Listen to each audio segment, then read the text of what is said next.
दोस्तों, कोई अगर आपको कहे कि धरती पर सबसे खतरनाक जीव कोबरा है या फिर दुनिया का सबसे बड़ा रहस्य एलियंस हैं, तो आप एकदम से यकीन मत करिएगा, क्योंकि नॉर्थ कोरिया का तानाशाह किम जोंग उन इनको भी मात देने का मादा रखता है।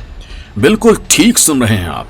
दुनिया जितनी कोरोना से नहीं डरी, नॉर्थ कोरिया में उससे कहीं ज्यादा आतंक किम जोंग उन का रहता है। अब इस भाई साहब ने कुछ ऐसा कर दिया है जो आपके दिमाग की घंटी बजा देगा, क्योंकि जब आप नए साल का जश्न मना रहे थे, जब आप नए साल में तरक्की के नए नए संकल्प ले रहे थे, जब आप अपनी बुरी आदतों को छोड़ने की प्रतिज्ञा कर रहे थे, तब भी ये भाई साहब दृढ़ प्रतिज्ञा ले रहे थे। और इसी प्रतिज्ञा ने किम जोंग के दुश्मन अमेरिका को हिलाकर रख दिया है, क्योंकि उसके मूड को भांपना मुश्किल ही नहीं नामुमकिन है। वो इस महाशक्ति को अपने जूते की नोक पर रखने का दावा करता है। और अब तो किम जोंग उन का रेजोल्यूशन इतना खतरनाक है कि उससे अमेरिका फिर खौफ में है, क्योंकि इस बार एक नई ही बात से रहस्य गहरा गया है। तो दोस्तों, आखिर किम जोंग उन ने ऐसा क्या कर डाला है और अब वो दुनिया में क्या कुछ दहशत का बीज बोने वाला है? क्या वो भारत को भी अब अपनी टारगेट पर लेने वाला है, या मोदी के लिए भी कुछ नया पैगाम है? आपको इस वीडियो में यही बताने वाला हूं। किम जोंग उन ने तैयार किया 2022 का एजेंडा। 2022 में किम जोंग के सिर पर सवार हुई परमाणु सनक, लेकिन भारत से तगड़ी दोस्ती बनाने की ओर किम जोंग। दोस्तों, किम जोंग उन के दिमाग में भारत को लेकर एक जबरदस्त ख्याल आया है। वो भारत के बारे में क्या कुछ सोच रहा है वो मैं आपको बताऊंगा, लेकिन उससे पहले साल 2022 के उस सुपर प्लान को सुन लीजिए जो किम जोंग लॉक कर चुका है। दोस्तों, उत्तर कोरिया के नेता किम जोंग उन ने देश के सामने साल 2022 का एजेंडा रखा है, जिसमें किम जोंग ने साल 2022 का प्रमुख लक्ष्य देश की अर्थव्यवस्था को बेहतर करने का रखा है। उत्तर कोरिया के सरकारी मीडिया ने किम जोंग उन के साल 2022 के एजेंडे को दुनिया के सामने रखा है। और सबसे बड़ी बात यह कि इन एजेंडों में किम जोंग उन ने अपने सबसे बड़े दुश्मन अमेरिका का नाम एक बार भी नहीं लिया है। उत्तर कोरिया के तानाशाह किम जोंग उन ने वर्कर्स पार्टी ऑफ कोरिया के एक पूर्ण बैठक के दौरान देश में भोजन की व्यवस्था हर घर तक पहुंचाने और देश के विकास को बढ़ाने पर फोकस करने की बात कही है। और दोस्तों, इस काम के लिए उसके अधिकारियों को भारत सबसे ज्यादा याद आ रहा है। वो क्यों, मैं आपको बताऊंगा, लेकिन उससे पहले आपको बता दूं कि परमाणु कार्यक्रमों की वजह से उत्तर कोरिया पर यूनाइटेड नेशंस और अमेरिका ने कई तरह के प्रतिबंध लगा रखे हैं, जिनकी वजहों से उत्तर कोरिया की आर्थिक स्थिति काफी ज्यादा खराब है और देश में भूखमरी की आशंका जताई गई है। देश में परमाणु भंडार बनाने के सनक ने उत्तर कोरिया को काफी ज्यादा आर्थिक तौर पर नुकसान पहुंचाया है और देश गंभीर भोजन संकट से जूझ रहा है। लिहाजा नए साल के रेजोल्यूशन में किम जोंग उन ने देश में भोजन संकट खत्म करने का संकल्प लिया है, लेकिन किम जोंग उन ने साफ कर दिया है कि क्षेत्रीय संतुलन बनाए रखने के लिए उत्तर कोरिया का परमाणु कार्यक्रम जारी रहेगा। मतलब परमाणु बम और मिसाइलों के साथ कोई समझौता नहीं होने वाला है। उत्तर कोरिया की सरकारी कोरिया सेंट्रल न्यूज एजेंसी ने किम जोंग उन के भाषण को लेकर जो रिपोर्ट दी है, उसमें किम जोंग उन ने साफ साफ कहा है कि लोगों की दैनिक आवश्यकताओं से संबंधित मुद्दों को हल करने के लिए देश में युगांतकारी कदम उठाए जाएंगे। दक्षिण कोरियाई सेंट्रल बैंक की रिपोर्ट के मुताबिक महामारी की वजह से उत्तर कोरिया ने अभी तक देश की सीमा को काफी ज्यादा सख्ती से बंद कर रखा है। यहां तक कि उत्तर कोरिया ने चीन से भी सारे संपर्क काट दिए हैं। लिहाजा देश की अर्थव्यवस्था काफी ज्यादा संकुचित हो चुकी है। यूनाइटेड नेशंस के मानवाधिकार विशेषज्ञों ने पिछले साल अक्टूबर में चेतावनी दी थी कि आने वाले वक्त में उत्तर कोरिया के लोग भयानक भूखमरी के संकट में फंस सकते हैं। अपने पिता की मौत के बाद देश की सत्ता संभालने वाले किम जोंग उन ने कहा कि अभी तक देश का मुख्य लक्ष्य कोरोना महामारी से लड़ना था और अब इकोनॉमी को मजबूत करने पर उसका फोकस रहेगा। हालांकि दोस्तों, ऐसा पहली बार है कि किम जोंग उन ने इस साल के संकल्प में अपने किसी भी दुश्मन देश का जिक्र नहीं किया है। हालांकि सैन्य क्षमताओं को लेकर जरूर बात की है। किम जोंग उन ने अपने भाषण के दौरान न तो अमेरिका का ही जिक्र किया और न ही उन्होंने दक्षिण कोरिया का ही नाम लिया, लेकिन अपने सैन्य मिशन को लेकर कहा है कि उत्तर कोरिया अपने सैन्य निर्माण को जारी रखेगा।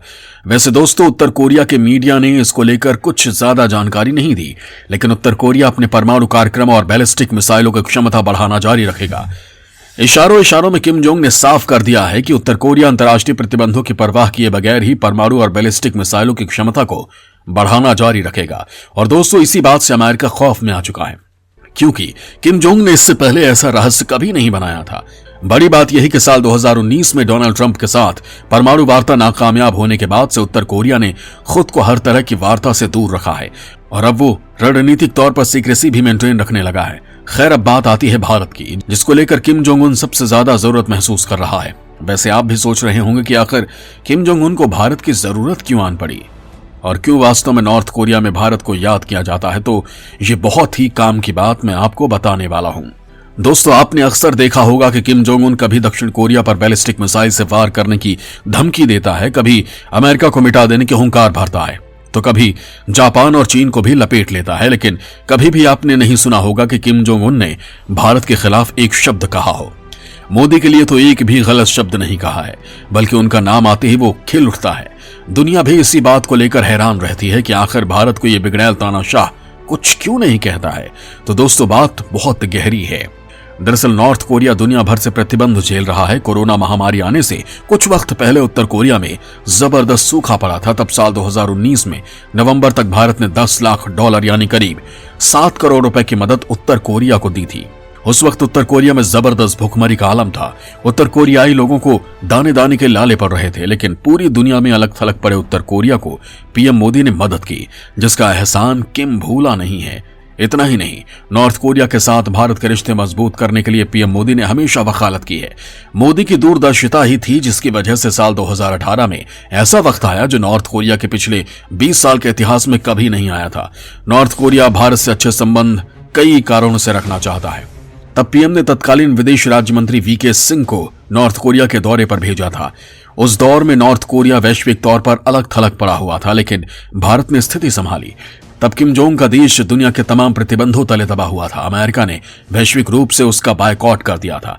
जापान से भी उसके अनबन युद्ध के स्तर पर आ गई थी। लेकिन पूरी दुनिया को दरकिनार करते हुए भारत के विदेश राज्य मंत्री का दौरा किम जोंग को नई ताकत दे गया। भारत के साख पूरी दुनिया में उभरती हुई भविष्य की महाशक्ति के रूप में है।